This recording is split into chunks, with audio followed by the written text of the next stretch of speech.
Галиб Жафаров гэж боксчинтай анаалтааран тогссон байгаа.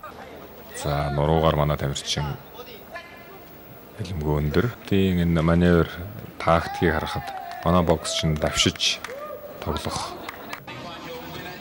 3 дугаар үеийн дараа байдлаар давсан оноогоо хамгаалан тоглож Азийн хамтнэрийг үзүүлсэн байгаа.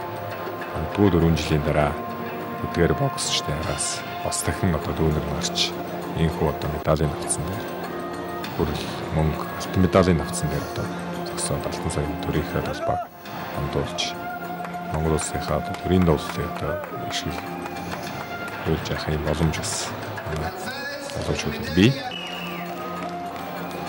Ер нь спортын төрлөөр томоохон тэмцээн уралдаанд оролцож байж орныхоо нэрийг өндөр төрөх ийм боломж байгаа гэдэг